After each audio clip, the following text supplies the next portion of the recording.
बिस्मिल्लाहिर्रहमानिर्रहीम। अस्सलाम वालेकुम नाज़रीन, मैं हूं सैयद अनवारुल हसन और आप देख रहे हैं programme Dastak PTV news Islamabad studio से। नाज़रीन, तमाम तर नजरें मरकूज हैं पंजाब और पंजाब असम्बली पर। तख्ते लाहौर के लिए सियासी दाव पेच इस वक्त लगाए जा रहे हैं और गवर्नर पंजाब बलीगुर रहमान साहब ने कल शाम 4 बजे इजलास तलब किया है और वज़ीर आला पंजाब चौधरी परवेज़ इलाही साहब से कहा है कि वो एतमाद का वोट लें। कल इस सिलसिले में एक मुरासला भी जारी किया गया।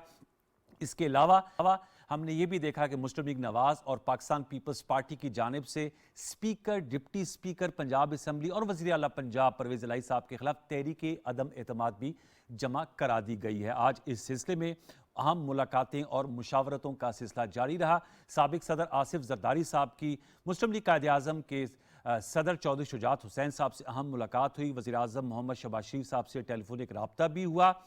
दूसरी जानिब पाकिस्तान तहरीक इंसाफ की भी प्लानिंग कर रही है और मुनीर सलाई साहब का ट्वीट आया था कि असम्बली की तहलील के हवाले से उन्होंने तमाम तर प्लानिंग मुकम्मल कर ली है। फवाद चौधरी साहब का भी बयान आया। अलबत्ता सिप्तैन खान साहब जो स्पीकर पंजाब असम्बली, उनका ये कहना है कि जब ऑलरेडी उनके मुताबिक एक इजलास चल रहा है और वो प्रोरोग नहीं हुआ यानी बर्खास्त नहीं हुआ, सिर्फ मुलतवी हुआ है जुम्मे तक, तो लिहाजा ये खसूसी इजलास नहीं हो सकता। बार का भी ये कानूनी और आइनी बहस है। वज़ीर दाखिला राना सनौल्ला साहब का बयान भी सामने आया और उन्होंने कहा कि आइन के आर्टिकल 137 के तहत गवर्नर को ये इख्तियार हासिल है कि वो स्पेशल इजलास तलब करे और स्पीकर वज़ीर आला पंजाब से कहे कि एतमाद का वोट लें। अगर ऐसा कल ना किया गया तो उन्होंने कहा वज़ीर आला हाउस या वज़ीर आला ऑफिस जो है वो सील हो जाएगा, सीज टू एग्जिस्ट। इसी तनाजुर में अब गुफ्तगू करेंगे और ये जानेंगे कि ये जो इस वक्त सियासी हलचल है पंजाब में ऊंट किस करवट बैठता है। इसके अलावा बन्नू के हवाले से कल भी हम अपने शो में बात की थी। बन्नू में जो CTD का कंपाउंड था वो दहशतगर्दों ने उसको यरगमाल बनाया हुआ था। आज इस हवाले से कामयाब ऑपरेशन किया गया लॉ इन्फोर्समेंट एजेंसीज की जानिब से। आर्मी ने लीड किया और एक कामयाब ऑपरेशन के नतीजे में जितने दहशतगर्द वहाँ मौजूद थे इनको हलाक कर दिया गया है। और जो ISPR के मुताबिक ये जो कामयाब ऑपरेशन है ये जारी है और इस हवाले से भी हम गुफ्तगू करेंगे कि कैसे ये जो दहशतगर्दी का अफरीत है इससे निजात हासिल की जा सकती है। ये फुटेज आप देख रहे हैं PTV एक्सक्लूसिव, क्योंकि इससे खैबर पख्तूनख्वा इन पर्टिकुलर बहुत ज़्यादा रिसीविंग एंड पे है। कल भी हम जब प्रोग्राम कर रहे थे तो खुदकुश हमला हुआ था शुमाली वजीस्तान मीरन शाह में।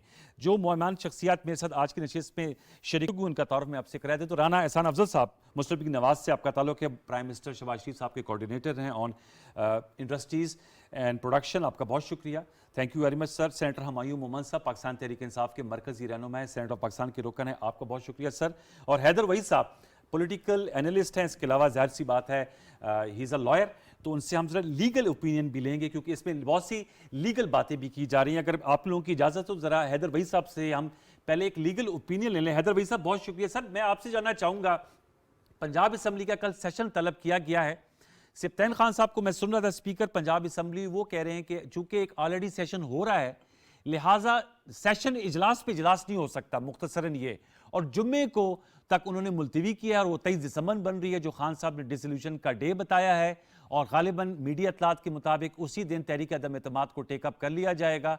जो नतीजा निकलेगा उसके बाद सूरत आगे बढ़ेगी। लेकिन जो गवर्नर साहब हैं उन्होंने कल इजलास बुलाने का कहा है। इस वक्त लीगल और कॉन्स्टिट्यूशनल क्या पोजीशन है, जरा हमारे व्यूअर्स को बताइएगा हैदर वहीद साहब। देखें, आइन में यह बात क्लियर है कि गवर्नर की यह सवाबदीद है अगर तो वो सेटिस्फाइड है कि वजीर आला मेजॉरिटी ऑफ हाउस का, मेजॉरिटी ऑफ प्रोविंशियल असेंबली का एतमाद खो चुके हैं।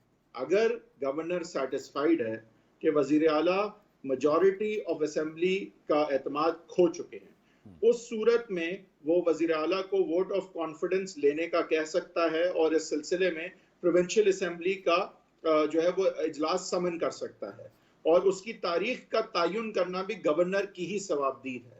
तो अब बात एक रह गई लेकिन कि ये है तो, लेकिन अगर हम एक बाय इलस्ट्रेशन इस चीज को समझें और कहाँ इस चीज को पकड़ा जा सकता है कि अगर गवर्नर साहब बिलफर्ज कहते आज के आज आप 45 मिनट बाद आके वोट ऑफ कॉन्फिडेंस ले लें वरना you will cease to be chief minister, now certainly that would not fly because वो रीजनेबल ना होता। वो एक रीजनेबल वक्त ना देता वजीर आला को कि वो अपने 186 की मेजॉरिटी साबित करने के लिए अपने हिमायतियों को, वोटर को, पार्टी मेंबरान को जो है वो राब्ता करके जो है वो गाइड कर सकें।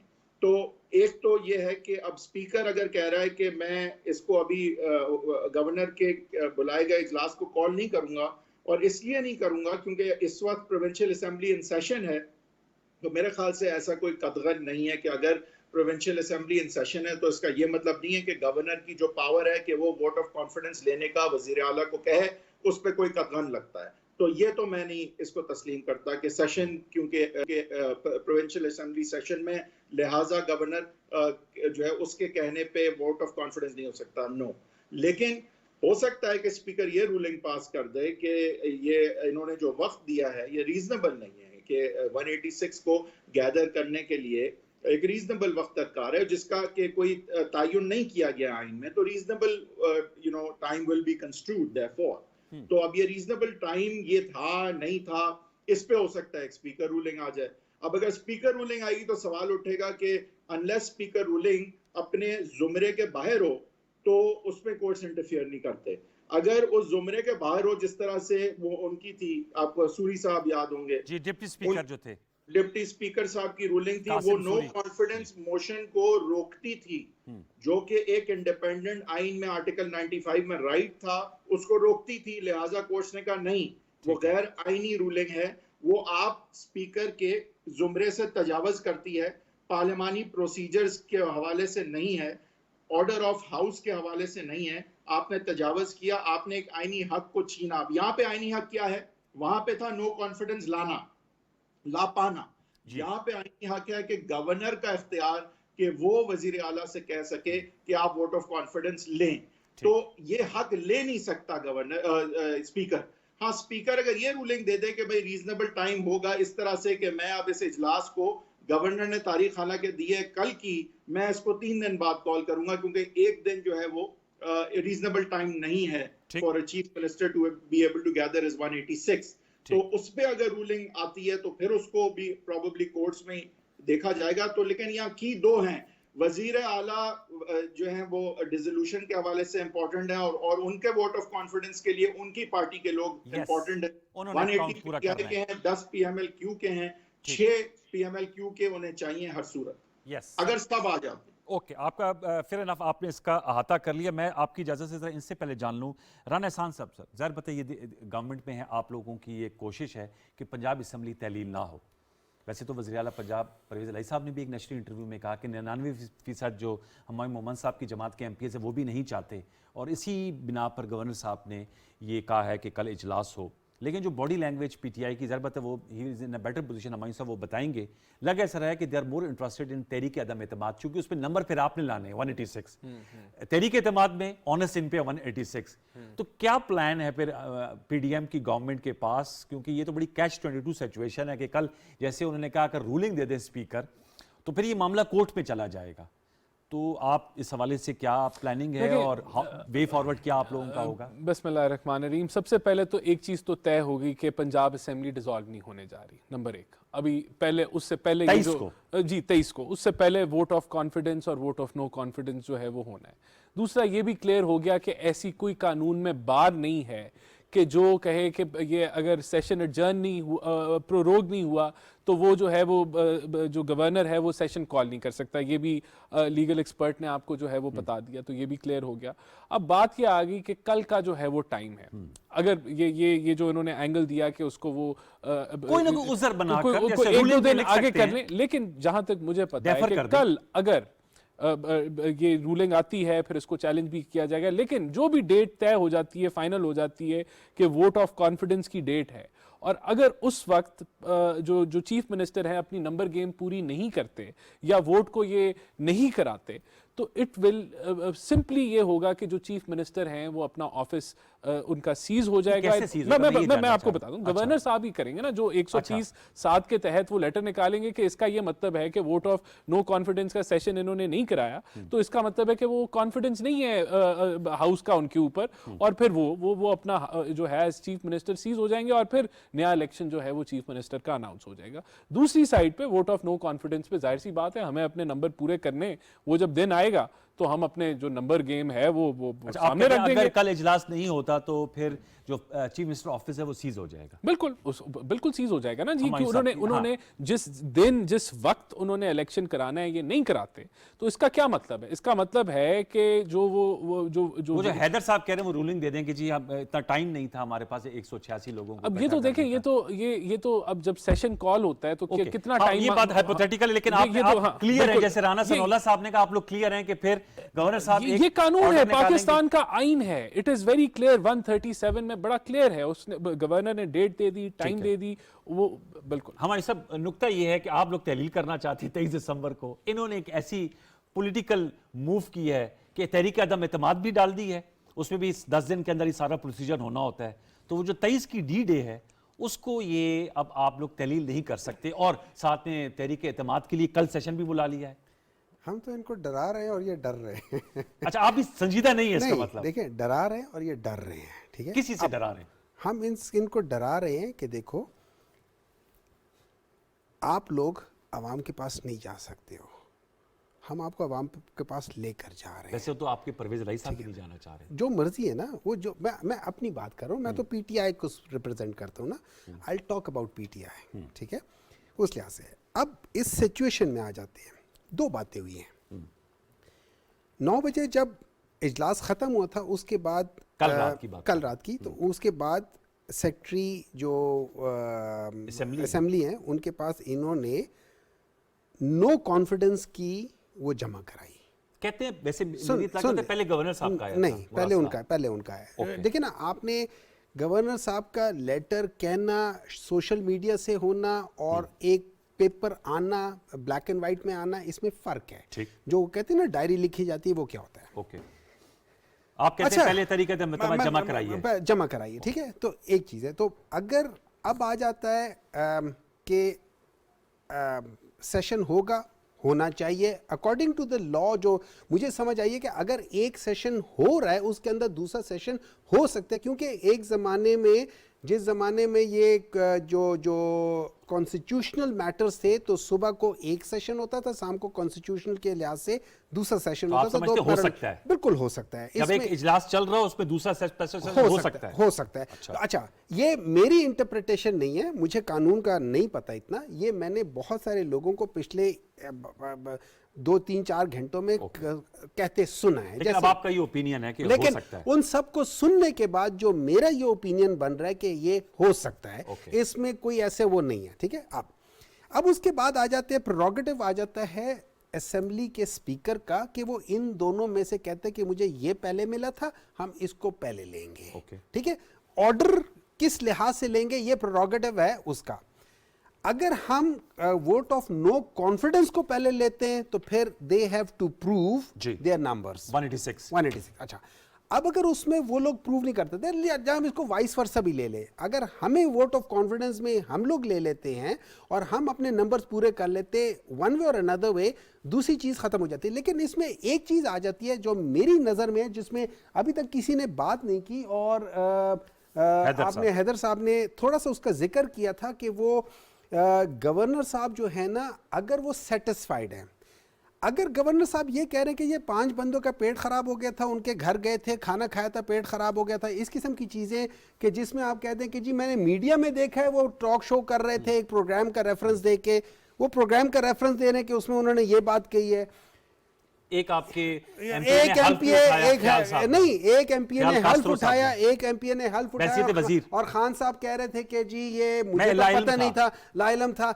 अगर ये बातों के ऊपर वो एक चीज का कर रहे हैं, तो एज अ पर्सन, मैं ऑनेस्टली मैं समझता हूँ मेरी नजर में there is a malafide intention in that. मैं ये समझता हूं उसमें मैलिफाइड इंटेंशन है। देखिए, लेकिन मैं अभी होगा क्या, तो आपने बता दिया, अब होगा क्या, असल बात है कि आप लोग अब होगा क्या, 23 दिसंबर की डेट दी हुई है। दो चीजें होंगी। एक तरफ पीडीएम वाले वो सारे गर्म हो जाएंगे किस चीज पे, वो जो यहाँ सिंध हाउस में हो रहा था, जिसका खोकर साहब ने भी जिक्र किया था, सेनेटर साहब खोकर साहब ने भी किया था कि कुछ मीठा कहीं और से आ गया था, बाकी हम लोगों ने खुद किया था। ठीक है, उन्होंने कहा है ना एक प्रोग्राम में पूरा कहा है कि तरीके ये काम वहां पे दोबारा शुरू हो जाएगा अनफॉर्चुनेटली। लेकिन जो पीएमएलक्यू की जो 10 है वो तो अलग जमात है, जैसे आपने कहा कि मैं नुमाइंदगी करूं पीटीआई। देखिए ना, मैं वो नहीं, मैं देखे ना पीएमएलक्यू के 10 के साथ आपके 190 बनते हैं, सर उसके बगैर 180 हैं आप। सुने Short of 6 हमें 186 चाहिए। जी जी, ठीक है, तो हमें पीएमएलक्यू के 6 मिनिमम चाहिए जी, मिनिमम 6 चाहिए। 10 as of now, as of today, as of this moment which is तकरीबन 10 बज के समथिंग है, एज ऑफ नाउ पीएमएलक्यू के अपने 10 उनके साथ हैं। ठीक है, पीछे क्या हो रहा है क्या नहीं हो रहा मुझे उसका इल्म नहीं है, इसलिए मैं उसके बारे में कुछ कह नहीं सकता, लेकिन सामने वो है। अब इनको भी वैसे 6 चाहिए, जो मर्जी है ना, जो मर्जी है ना, जो मर्जी है। असल में ना वो मार्जिन बड़ा कम है पंजाब डजंट में। मैटर। देखिए, मोर द रीजन, अगर हम ये किस लिए कर रहे हैं, हम किस लिए कर रहे हैं, are we trying to bring in stability? It won't bring stability. अगर आपकी and the resolution will bring stability. हाँ जी, काउंटर क्वेश्चन है क्या तहलील से सुने काम आएगा? मैं बता देता हूं, अगर सारे इलेक्शंस हो जाते हैं और इररिस्पेक्टिव ऑफ किस पार्टी को एक प्रॉपर मैंडेट मिल जाता है, यस इस्तेकाम आ जाएगा। लेकिन सारे नहीं हो रहे ना सर। क्वेश्चन ये है कि अगर आप केपी, सवाल ये हो एक हाइपोथेटिकल क्वेश्चन है, केपी और पंजाब का करते हैं, ये तैयार नहीं है, सेंटर में पीपल्स पार्टी तैयार नहीं है, सिंध में बलूचिस्तान तैयार नहीं है। अगर मसला है 4 महीनों का या 5 महीनों का है, जी 4 ही का बनता है ना, एक तरफ 4 से 5 महीनों से ज्यादा मार्च और फिर वो जो भी है ना, मार्च अप्रैल हो गया या फिर उसके बाद अगस्त हो गया, ठीक है, जो भी हो जाएंगे, ठीक है, जो भी, ठीक है। अब इन 4-5 महीनों के लिए क्या आप लोग इस हद तक जा रहे हो कि आप लोग कहते हो कि कुछ नहीं, मैंडेट आपके पास भी सॉलिड नहीं है, मैंडेट किसी के पास सॉलिड नहीं है, ना पीटीआई के पास क्लियर मेजॉरिटी है, ना नून के पास क्लियर मेजॉरिटी है, ना पीपल्स पार्टी, वो तो खैर इस वक्त किसी खाते में नहीं है, कहीं भी नहीं है सिवाय सिंध के ना।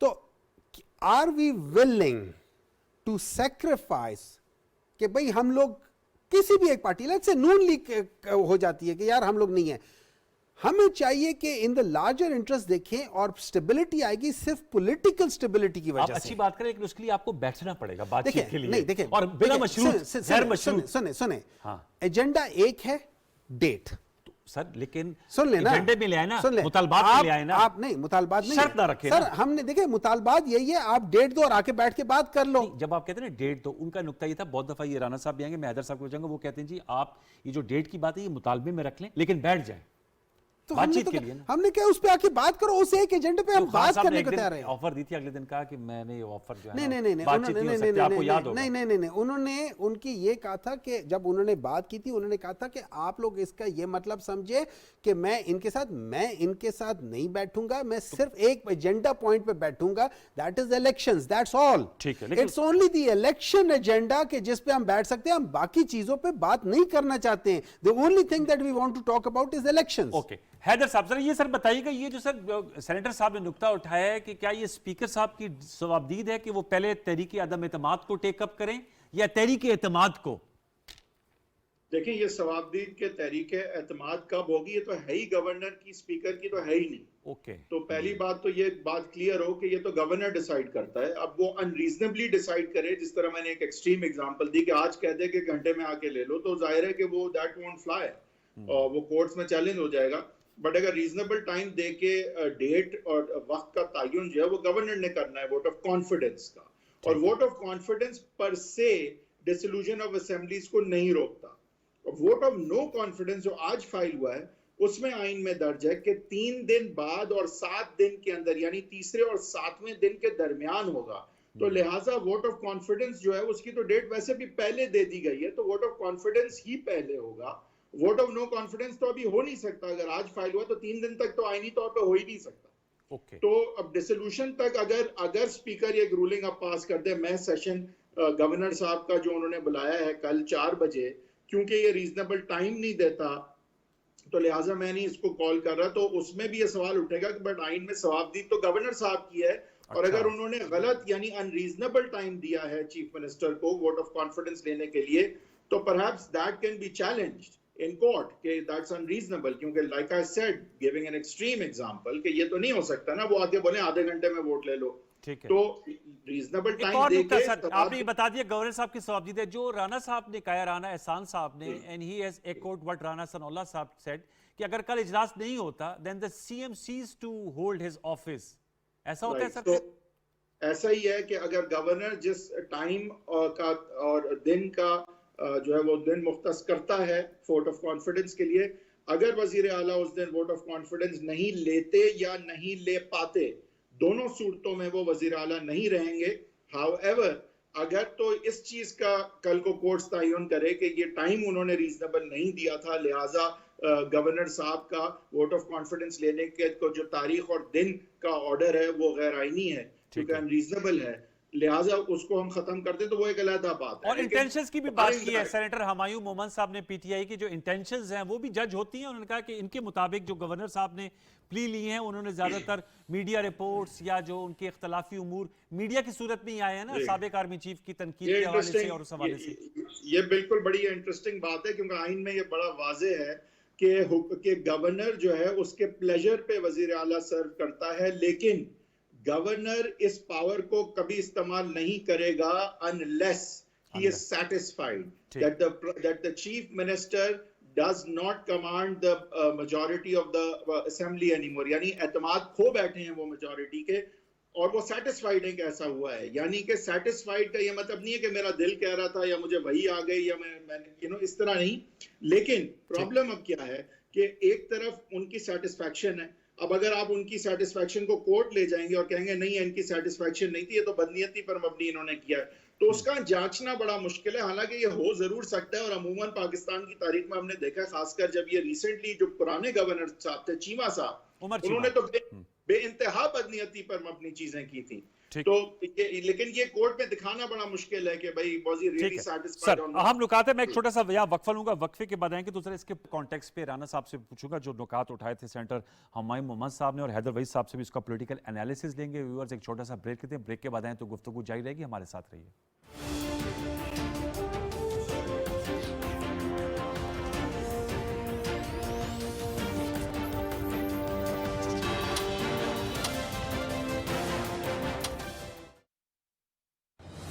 भारतीय हुकूमत ने मकबूजा जम्मू कश्मीर में आर्जी तौर पर मुकीम भारतीय शहरियों को नाम नहाद असम्बली इंतखाबात में वोट डालने की इजाज़त देकर अक़वाम मुत्तहिदा की करारदादों की धज्जियां उड़ा दी हैं। शिमाली कोरिया में कोरोना की सूरत हाल क्या है और जनूबी कोरिया पर वबा के फैलाव का इल्ज़ाम क्यों लगाया जा रहा है? इसकी जिम्मेदारी अफगानिस्तान के अंदर किस पर आयद की जा सकती है जो आज अफगानिस्तान के हालात हैं? आपकी टीम और आप दाद के मुस्तहिक है कि आपने पूरा जो मसला है उसकी आप 1-2 मिनट में उसका अहाता आप लोगों ने बड़े अच्छे अंदाज से किया। नैंसी पेलोसी ने इस विजिट से जो है ना ईस्ट एशिया के अंदर एक नई किस्म की जो है जंग डाल दी। जो लोग HIV पॉजिटिव आ जाते हैं तो उसके लिए इलाज मौजूद है, और जो इलाज है वो बहुत ज़्यादा इफेक्टिव है। इंग्लिश क्रिकेट टीम है ये यहाँ पर टेस्ट मैचेस खेलने के लिए मौजूद है। कितना तारीखी लम्हा है ये, खास तौर पर क्रिकेट फैंस के लिए?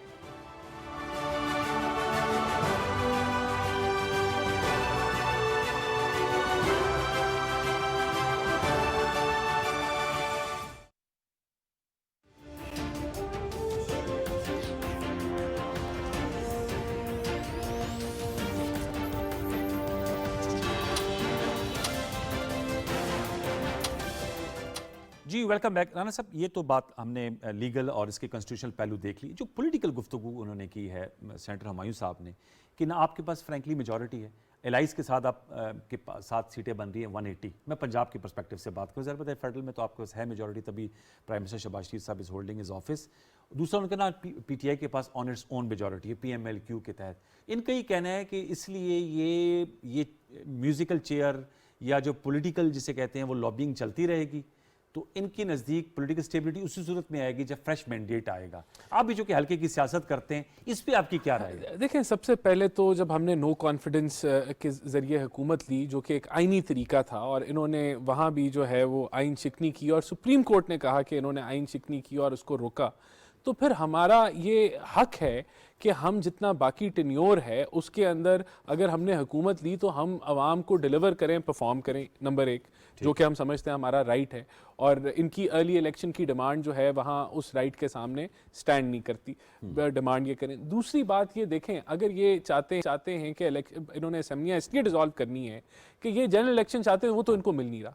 एक बहरानी कैफियत जो है वो बन रही है जिसमें सिंध जो है वो तैयार नहीं है डिसॉल्व करने के लिए असेंबलियाँ, बलूचिस्तान तैयार नहीं है डिसॉल्व करने के लिए, हम फेडरल में तैयार नहीं है डिसॉल्व करने के लिए। तो फिर आप आधे पाकिस्तान में अभी करेंगे, आधे में बाद में होगा, तो ना इनको उस मकसद से इलेक्शन मिल रहे हैं जनरल, और एक नई पॉलिटिकल सिनारियो डेवलप हो जाएगा जो मुल्क के लिए अच्छा नहीं है। हम ये समझते हैं, हम इलेक्शन के लिए हम रजामंद हैं, अगर ये डिसॉल्व कर लेते हैं कामयाबी से, we will welcome the election, लेकिन हम समझते हैं कि हम ऐसा नहीं चाहते। एक तो ये चीज़ तय होगी। देखें, दूसरा देखें बात ये है कि इनको चाहिए है कि ये आते पार्लियामेंट में आते, बातचीत करते। हमने ये भी कहा कि अगर ये पार्लियामेंट में आते हैं, हम इलेक्शन की डेट दे दे, हम बातचीत के लिए। मैं वही कह रहा हूँ ना, हम ये कहते हैं कि हम डेट पे भी बात कर लेंगे, उस पर भी बात कर लेंगे अगर आप पार्लियामेंट में आ जाएं। लेकिन इन्होंने इस चीज को, parliament you means national assembly की बात करें ना, ऑपोजिशन का अपना रोल अदा करें और सारा वो मामलात करें। अब ये भी एक आईनी तरीका है ना, ये हम अगर जो वोट ऑफ कॉन्फिडेंस मांग रहे हैं, या गवर्नर ने अगर मांगा है, और या जो है वोट ऑफ नो कॉन्फिडेंस, एक आईनी तरीका है। तो इससे बहरान, आईनी तरीके से कभी भी बहरान नहीं आएगा। मसला सिर्फ ये है कि आपने पिछले 6-8 महीने अवाम को आलमी साजिश का जो है वो ट्रक की बत्ती के पीछे लगाया। आपने एक फ्लॉप लॉन्ग मार्च किया, फ्लॉप आपने पिंडी का शो किया, फिर अब आप कहते हैं कि हमने असेंबलियां डिसॉल्व करनी, और आपका चीफ मिनिस्टर वो कहता है कि 99% लोग जो हैं इसके हक में नहीं। पीटीआई के चीफ मिनिस्टर, वो उन्हीं कोalition हुकूमत के 99% लोग इस चीज के हक में नहीं है। वो फिर एक लड़ाई झगड़ा करके एक कैबिनेट मेंबर को कहते हैं गेट आउट, फिर वो कहते हैं नेशनल टीवी पे आके कहते हैं कि ये एहसान फरामोश है इमरान खान, फिर वो अपने स्पोक्स पर्सन को, जो पीटीआई की स्पोक्स पर्सन है पंजाब की, उनको कहते हैं कि अपनी औकात में नहीं रहते। तो कहने का मतलब ये एक वजीर बन जाता है, इमरान खान को नहीं पता। तो ये सारे मामलात जो हैं एक लड़ाई झगड़े की कैफियत के अंदर हैं, तो उसके अंदर डेफिनेटली ये वो हकायक हैं, ये हमारे ख्वाबो ख्याल नहीं है, ये हकायक हैं, इनके अपने अल्फाज हैं जो शो कर रहे हैं कि इनका हाउस एंड ऑर्डर नहीं है। सर योर पॉइंट, 2 एमपीएस ने इस्तीफा भी दिया है मेरे ख्याल से। 2 एमपीएस ने इस्तीफा भी दिया। एक तो इसका जो जवाब देना चाहिए, दूसरा मैं आपसे इसे जानना चाहूंगा, कल भी हमने बात की थी, लेकिन आपका ताल्लुक बुनियादी तौर पे खैबर पख्तूनख्वा से है, और ज़्यादातर बहस तो पंजाब की मुमकिन असम्बली की तहलील की बात हो रही है। केपी की जो सर सिचुएशन है उस पर मैं चाहूँगा कि आपका कमेंट, क्योंकि बहुत ज़्यादा आज भी मैं अहमद वली खान साहब को भी सुन रहा था, दीगर जो पीपल्स पार्टी के, इवन पीटीआई के भी कंसर्न्स हैं, मुराद सईद साहब जो आपके एमएनए हैं या थे, उनका भी कहना है बन्नू में देखें क्या हो रहा है, इसके अलावा दीगर और इलाकों में स्वात में। तो हमें तो वज़ीर आला खैबर पख्तूनख्वा सवाए खान साहब जब ऐलानात करते हैं उनके दाएं जाने बैठे हुए नजर आते हैं। केपी गवर्नमेंट इस वक्त क्या कर रही है as far as taking on with कलअदम टीटीपी, जो कि रिस्पॉन्सिबिलिटी क्लेम कर रहे हैं जो बन्नू में फियास्को किया उन्होंने?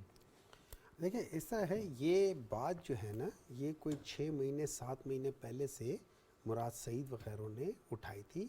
स्वात में एक बहुत बड़ा इन लोगों ने वहाँ पे वो भी किया था, और उस पर इन लोगों ने इस बात को उठाया था और कहा था कि इस पे गौर करो।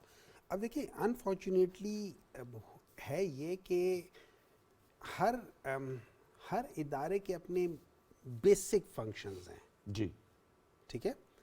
जो गवर्नमेंट है उसका बेसिक फंक्शन जो है ना, जो प्रोविंशियल गवर्नमेंट है उसका बेसिक फंक्शन जो है ना, वो सूबे का जो पुलिसिंग और उस लिहाज से है।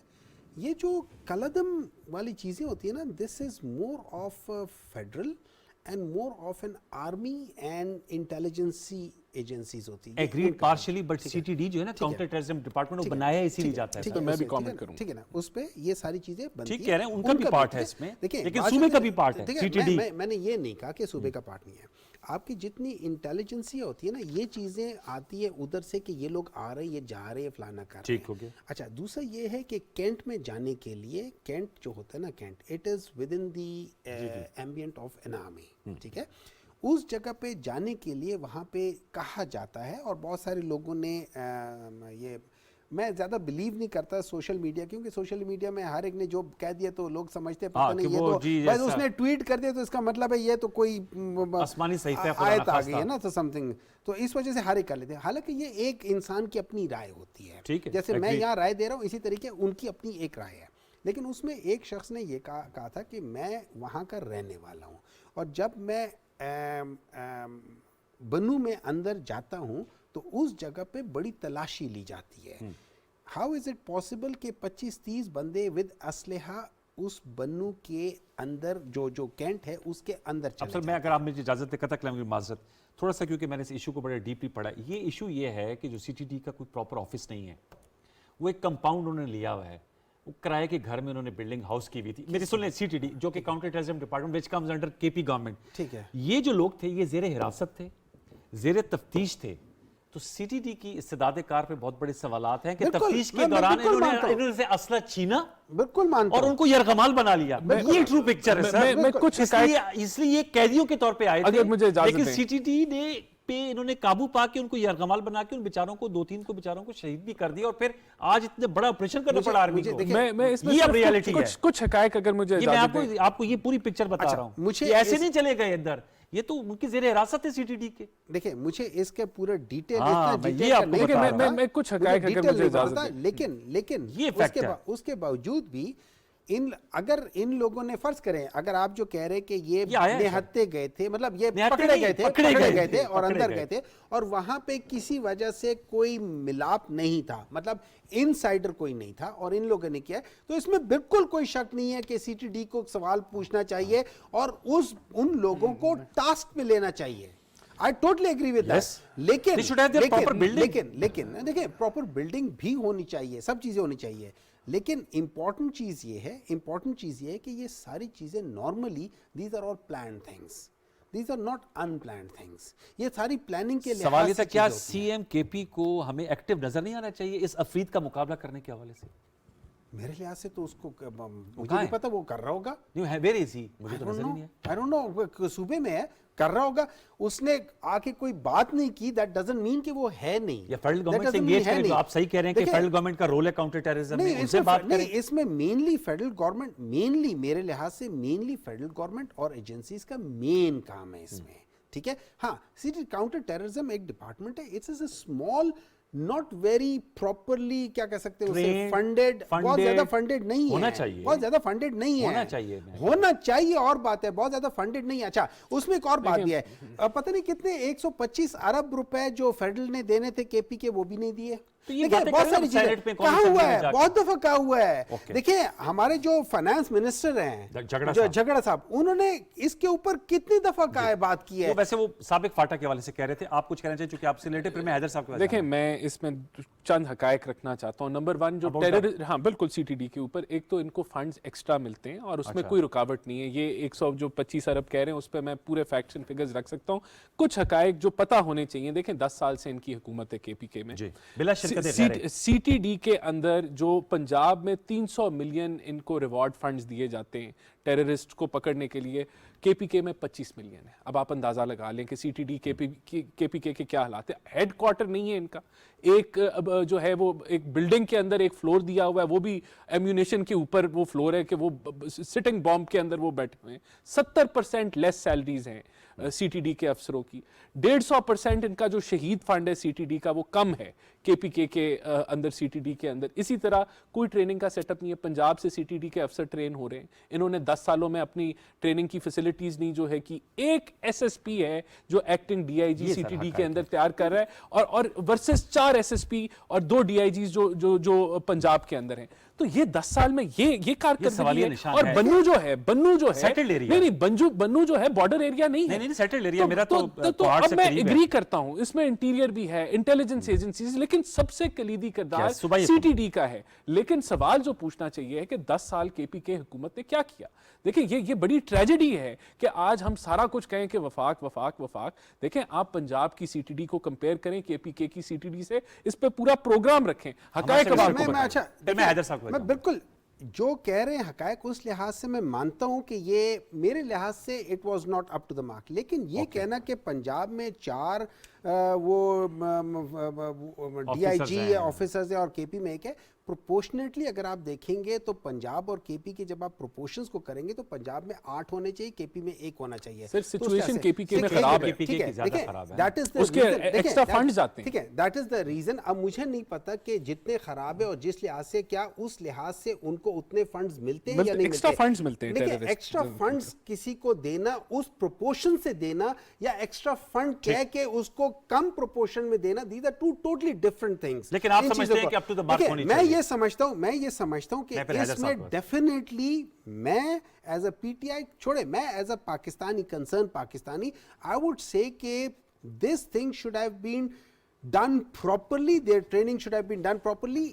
उन लोगों की भी अपनी जिंदगियां हैं, वो हमारी भी जिंदगी बचा रहे होते हैं और उनकी अपनी भी है, so they should be properly trained and there should be a mechanism कि जिसमें इस चीज में there should be no compromise. So I totally agree with that. Haider साहब, सर आप क्या कहेंगे जो डिसोल्यूशन है, अगर वो मुमकिन है, जो PTI की इस वक्त पॉलिटिकल मूव है और खान साहब इस्तेदलाल से कहते हैं कि इससे सियासी इस्तेहकाम आएगा और मईशत तब जाकर ऊपर उठेगी, ये हमने साथ में, चूंकि बहुत बड़ा इशू है, इंसदाद दहशतगर्दी मुहिम और खैबर पख्तूनख्वा ने बड़ा सफ़र किया है, मेरा ताल्लुक वहीं से है, उनकी सोशल फैब्रिक सारा तबाह हुआ है और दोबारा से ये सर उठा रहे हैं कलअदम तंजीम, बबांगे दौल क्लेम कर रहे हैं। आप क्या समझते हैं कि ऐसे में गोइंग फॉर अर्ली इलेक्शन, क्या इसके डिविडेंड्स मिलेंगे जो खान साहब कह रहे हैं, और जो PDM गवर्नमेंट का कहना है कि नहीं अभी तो सेंसेस होंगे, तमाम चीजें होंगी, उसके बाद जाकर अपने मुकर्रर वक्त पर इलेक्शन होंगे, इस आर्गूमेंट पे आपकी क्या राय है, जो 2 आर्गूमेंट्स हैं? देखिए, डिसोल्यूशन ऑफ असेंबली जो है वो अनलाइक वोट ऑफ कॉन्फिडेंस लेने का कहना है तो governor has to be satisfied. Dissolution of assembly के लिए गवर्नर को समरी भिजवानी है वजीर आला ने, उसमें कोई कदगन नहीं है, जाहिर है बदनीयती पर मबनी तो नहीं उसमें रीड इन होगा, लेकिन उसमें कोई प्री रिक्विजिट नहीं रखा गया कि डिसोल्यूशन आप जब भी समरी भेज सकते हैं गवर्नर को, अगर ये हो या अगर आप सेटिस्फाइड हो, अगर ये हो, फलाना और ढमकाना, कुछ भी नहीं है। तो लिहाजा डिसोल्यूशन की समरी तो वजीर आला भेज सकता है। अब सियासी तौर पे अगर हम इसको देखें और वो 48 घंटे में मंजूर भी होनी होगी, जाहिर है जब नो कॉन्फिडेंस क्योंकि आज फाइल हो गया है तो अब 7 दिन तक नहीं हो सकता, बट अगर फेल हो जाती है नो कॉन्फिडेंस तो फिर ये 48 घंटे में हो जाएगा। अगर तो वजीर आला जिनकी चाबी इमरान खान के पास नहीं है, अभी तक नहीं है, उनकी चाबी और वो खुद चाहेंगे और उनकी पार्टी उनको डिजर्ट नहीं कर देगी, तो इन 3 सूरतों में फिर वो डिसॉल्व कर पाएंगे। सियासी तौर पे खान साहब को फायदा ये हो सकता है कि अगर उनके जलसों से या दीगर जो तज्जिया निगार हैं और जो बातचीत हो रही है आजकल कि उनकी पॉपुलैरिटी बहुत पीक कर गई है, या फिर नो कॉन्फिडेंस के बाद जो आज उनका सियासी मामलात हैं वो पहले से बेहतर हैं, तो जाहिर है वो चाहेंगे कि इस पॉपुलैरिटी से फायदा उठाते हुए अगर 2 बड़े सूबों में वो 5 साल का मैंडेट ले लेते हैं, अगर ले लेते हैं, तो जाहिर है कि फिर 8 माह बाद या 10 माह बाद के नेशनल असेंबली के इलेक्शन उनके लिए कदरे आसान हो सकते हैं, क्योंकि एक तो उनके पास मोमेंटम होगा, इस्टेब्लिशमेंट उनके साथ डील करने को मजबूर होगी, हो सकता है उनकी डिस्क्वालिफिकेशन और जेल जाना जो कि अभी लगता है कि मुमकिन हो इलेक्शन से पहले, नेशनल इलेक्शन से पहले, वो उस पर भी इससे फर्क पड़ जाए। और जाहिर है कि MPs जब उनके होंगे इन 2 बड़े सूबों में, तो MNAs और कैंडिडेट्स और इलेक्टेबल्स, ये सारी चीजों पे वो असरअंदाज हो पाएंगे। तो अब वो चाबी जिनकी है वजीर आला की और वजीर आला खुद और उनकी पार्टी, ये 3 चीजें अगर अलाइन हो गई तो खान साहब को एक तरफ तो ये फायदा हो सकता है, दूसरी तरफ रिस्क तो देखें हमेशा होता है। आप इलेक्शन में जा रहे हैं, अभी उनकी जो भी है कोलिशन गवर्नमेंट है, 10 माह का मैंडेट है, 5 साल का नहीं है, वो इम्पैक्ट नहीं है नेशनल असेंबली पे, लेकिन है उनका अभी सूबा, तो वो रिस्क पे तो इस चीज को डालेंगे। और बहुत, ये तो हमने कई दफा देखा है, देखें मैं जलसों पे सिर्फ नहीं जा सकता, जलसे खान साहब पहले भी करते थे, हाँ फर्क आज है, खान साहब की मकबूलियत में इजाफा जरूर है, यूथ में खासकर इजाफा जरूर है, लेकिन महज जलसों पे आप नहीं जा सकते। उनके लॉन्ग मार्च और उनका धरना फेल हुआ है, लेकिन यस यूथ में आज जो उनकी सूरत हाल है वो कदरे बाकी पार्टी से बेहतर नजर आपने कहा आती है। जो वजीर आला पंजाब की चाबी है वो खान साहब के पास नहीं, तो किनके पास है परवेज इलाही साहब की चाबी? सर देखें, अब आप ये मासूमाना बात की है आपने और मैं मासूमाना तरीके से इसको शट ऑफ कर दूंगा, लेकिन चाबी परवेज इलाही साहब की वहां है जहां वो देखते हैं हमेशा, और वो कहते हैं, ये नहीं है कि कोई मेरे दिल की आवाज, वो मख्फी बात नहीं करते, वो मानते भी हैं और उनका पास दिखाता है। तो लिहाजा एक तो ये भी है कि अगर परवेज इलाही साहब अब बैक डाउन कर जाते हैं तो भी बात वही है कि ये आ जाएगा कि क्या मुदाखलत हुई है। अच्छा, अब ये मुझे हैदर साहब ये भी वैसे बताइएगा, फिर मैं कमेंट्स लूंगा अपने दोनों पॉलिटिशियंस मेहमानों से। परवेज इलाही साहब जो है, एक तरफ वो कहते हैं कि उनको शदीद तकलीफ हो रही थी जब इमरान खान साहब जो है chairman PTI, former prime minister, farmer army chief को तनकीद कर रहे थे। दूसरी तरफ वो मुनीस इलाही साहब कहते हैं, और इमरान खान साहब भी कल गैर मुल्की मीडिया से बात कर रहे थे, उन्होंने कहा जी वो परवेज इलाही साहब का अपना ओपिनियन है, मेरा अपना ओपिनियन है, मैं तनकीद करता रहूंगा, लेकिन पीएमएलक्यू या परवेज इलाही, मुनीस इलाही साहब का फ्यूचर पीटीआई के साथ है। तो बड़ी उन्होंने जबरदस्त किस्म की पॉलिटिक्स खेल रहे हैं परवेज इलाही साहब, वो साथ में इख्तलाफ भी कर रहे हैं और साथ बैठने की तजदीद अहद भी साथ में चल रहा है। सर देखिए, बड़ी आसान सी बात है, चाबी जहां से होगी तो जाहिर है तकलीफ भी वहां से मिलेगी, और जब तकलीफ मिली तो उन्होंने जाहिर है कि तकलीफ आगे पहुंचा दी।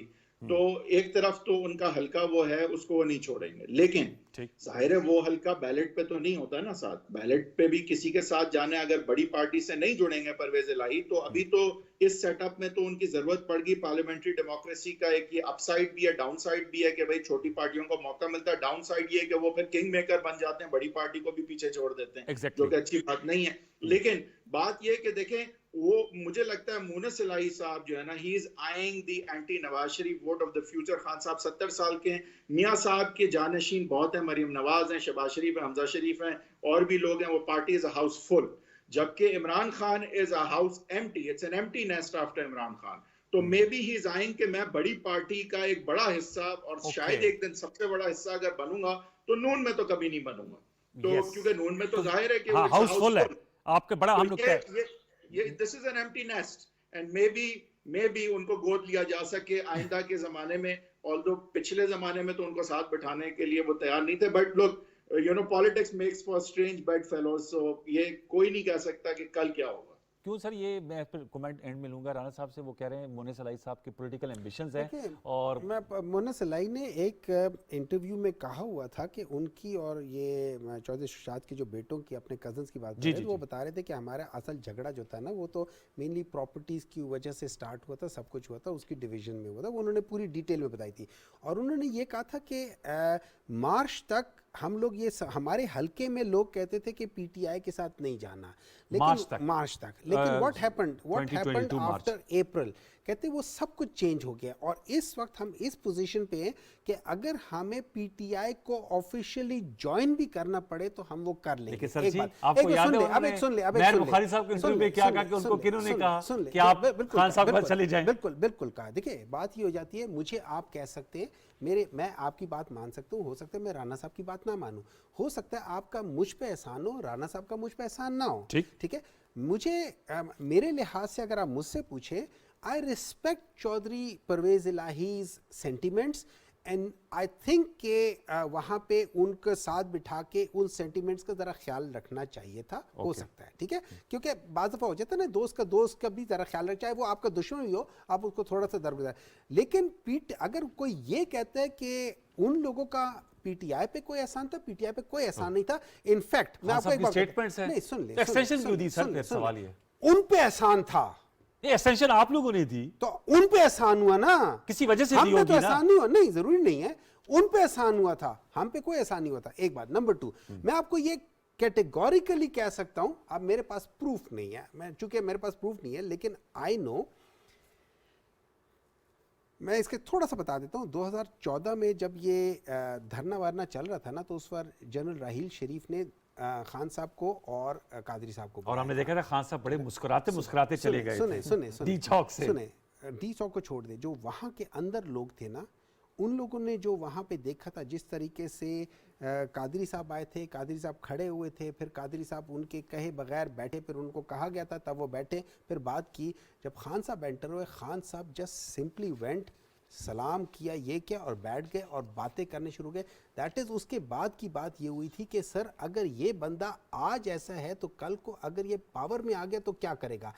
उसके बाद जो बाज लोग हैं वो कहते हैं कि एक्चुअली उसके बाद डिसाइड ये हुआ था कि इसको पूरी ताकत नहीं देनी, इसके पर काट के रखने हैं। अच्छा, चलिए, तो अब तो पुलों के नीचे से बहुत सा पानी गुजर गया है, अब तो 2022 है। राणा साहब, नहीं, मैं आपको बता रहा हूं, that is what happened in 2018। PTI के वोट, पीटीआई के टिकट्स काटे गए। वो आरटीएस बिठाने का रोक होते हमारे, आप कह रहे हैं, आप कह रहे हैं। आरटीएस सर, आरटीएस क्या है? आप आरटीए से पहले देख ले, देखें, ख्वाजा 11 साल आसिफ का हार रहा था, आप लोग सर ना बहुत सी राना सीटें जीते। सनाउल्लाह हार रहा था, सबसे बड़े लोग हार रहे थे। 11 अभी जो साल हुआ का ये, तजुर्बा अभी था ये PTI। पिंडी में भी बंदा हार रहा था। इन लोगों ने देखिए क्या किया? 11 साल की मेहनत पीटीआई पे हुई इस तजर्बे को कामयाब करने के लिए। 35 वो जीपों वाले निशान, लीडरशिप को अंदर, साकिब निसार का प्रोजेक्ट, वो सब कुछ। फिर ये तो तस्लीम शुदा बात है ना कि बिल भी ये पास करवाते थे मदद से। खान साहब ने खुद कहा तस्लीम शुदा, सेनेट के अंदर नंबर भी पूरे कराते थे। और फिर नैपियां चेंज इनके अपने वो उन्होंने कहा कि नैपियां चेंज होती थी। इनके खुद बयान सुने कि बाजवा साहब की तारीफों के पुल बांध दिए कि इससे अच्छा बंदा तो मेरे ख्याल से दुनिया में नहीं आया। एक्सटेंशन दी तो, और फिर आज भी वो बांगे देते हैं कि यार हमारी सिलेक्शन करो, हमें मौका दो, चौकीदार को हमें हमारे साथ हाथ मिलाना चाहिए, इनको साथ नहीं मिलाना चाहिए। तो ये सिविलियन सुपरमेसी को तो ये बहुत पीछे छोड़ चुके हैं। इनका अब मसला ये है कि जहां कॉन्वर्सेशन पॉलिटिकल स्टेक होल्डर्स की होनी चाहिए थी वो नहीं हो रही। और वो फर्द वाहिद जो है इमरान खान है जिसकी वजह से नहीं हो रही। ये बहुत आपने अहम नुक्ता उठाया है कि हैदर साहब आप कुछ कहना चाह रहे हैं सर? लेकिन आखिर में मैं I will really endorse this. CNN ने बड़ी इंपॉर्टेंट और बड़ी अच्छी बात की है कि ये एंटी एस्टैब्लिशमेंट नहीं है भाई। ये तो कह रहे हैं कि आइन वाइन तोड़ के आप आए मेरी मदद करें। और ये सारी बात जो राणा साहब ने एंड में कही है ये बिल्कुल दुरुस्त है सर। वैसे होना तो चाहिए। टू कंक्लूजन यही ड्रॉ करेंगे कि जो पॉलिटिशियंस हैं, सेनेटर हुमायूं मोमन साहब, राना एहसान साहब और इनकी सियासी जमातें और दीगर जो सियासी अकाबरीन हैं वो आपस में बैठ के सियासी हल इसका तलाश करें। और ये जो एक तातुल की सिचुएशन है, जमूत की सूरत हाल तारी है, उसको तोड़ा जाए, उसके लिए आगे बढ़ा जाए। और जिस तरह की हुई भी हैं सदर मुमलिकत आरिफ अलवी साहब की, सेनेटर इसहाक डार साहब की, तो हम उम्मीद अभी भी करेंगे कोई ऐसा नतीजा निकले जो पॉलिटिकल विन विन सिचुएशन हो तमाम पॉलिटिकल पार्टीज के लिए। अब देखते हैं कल का इजलास व्यूअर्स होता है, और अगर होता है तो उसका क्या नतीजा निकलता है, और अगर नहीं होता तो उसका भी क्या नतीजा निकलता है। So all I balls on Punjab. कल तक के लिए सैयद अनवारुल हसन और प्रोग्राम दस्तक की प्रोडक्शन टीम को इजाजत दीजिए। दोनों मोअज़्ज़ज़ मेहमानों सेनेटर हुमायूं मोमन साहब, राना एहसान अफजल साहब, हैदर वहीद साहब का शुक्रिया। कल तक के लिए मुझे इजाजत दीजिए। आपसे मुलाकात होगी 10:05 पर। तब तक के लिए अल्लाह ने के बाद।